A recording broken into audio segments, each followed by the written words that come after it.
Hi, I'm Joy Macknight, Deputy Editor at The Banker, and I'm here at Money 2020 Europe in Copenhagen, and we're doing a special View From series, which is really highlighting women in payments and innovation. So I'm very happy to have Susanne Chishti, who is CEO of the Fintech Circle, with me today. Thank you so much for joining me, Susanne. Thanks very much for having me, Joy. Can you tell me a little bit about Fintech Circle and what you do and how it really developed? Of course.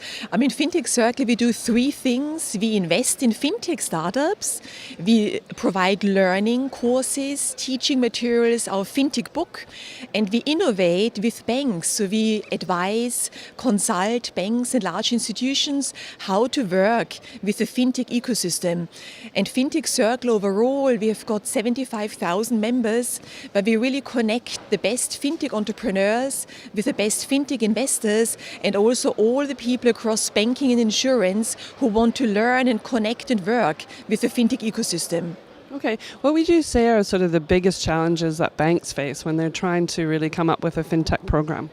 What we see based on our work, with banks, it's often four things which are really challenging. First, it's a lack of understanding what fintech is all about and how finance is going to change across asset management, this whole wealth tech space, across insurance, which is insurtech, but also the regulatory impact, which is regtech. So we see a kind of missing a lack of understanding. Secondly, the second challenge is about not having the right digital skills at the board level, at the C-level executives, because most of them come from the investment banking side or come from the front office side, but don't have enough technology know-how to really decide what the best fintech strategy is all about. And I would say the third thing is really about the culture and about the environment. Often it is very difficult for a large organization to make quick decisions and to decide what fintech company to work with, what fintech company to buy, because it's difficult to get hard facts, hard benchmarks, and it requires new thinking, which often is a challenge, for large organizations, because we need to move away from waterfall approaches to more agile ways of working, learning from fintech startup methodologies. And so this requires some time. And I think we're just going through this beginning of a long change process for financial services. Okay, and you mentioned that Fintech Circle also does investment. How do you see sort of the investment landscape in fintech at the moment? This year, 2017, was a modest start. We have seen in the first quarter $3.2 billion being invested in 260 deals globally, which was less than 2015 and also less than the first quarter of 2016 still. So what we see at the moment is that investors focus more on performance versus potential, versus promises.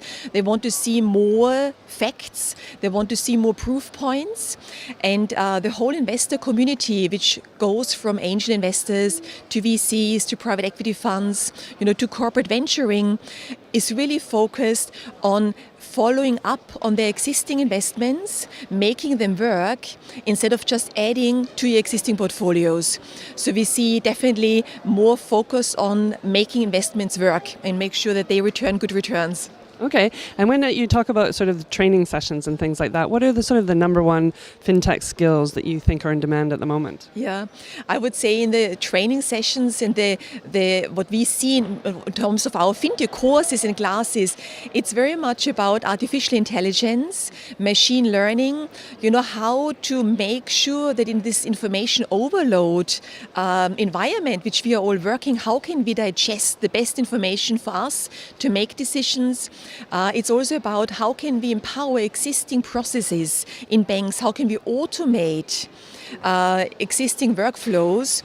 And the most important thing is how can we empower ourselves as individuals in banking to take advantage of fintech and advantage of all these digital skills and digital opportunities available, which are there for us to use. And so I would say there will be a strong demand, for PhDs, for data scientists, because we always talk about data is the new oil. And that's true because banks sit on volumes of valuable data, but so far they've been stuck in silos, non-accessible even for internal management, and not being aggregated and not being used properly.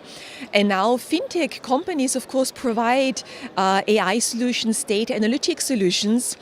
And so if this wealth of data, can be used properly to provide better services to our customers, we will see a new customer experience, a much better services for all of us, which only can be a good thing.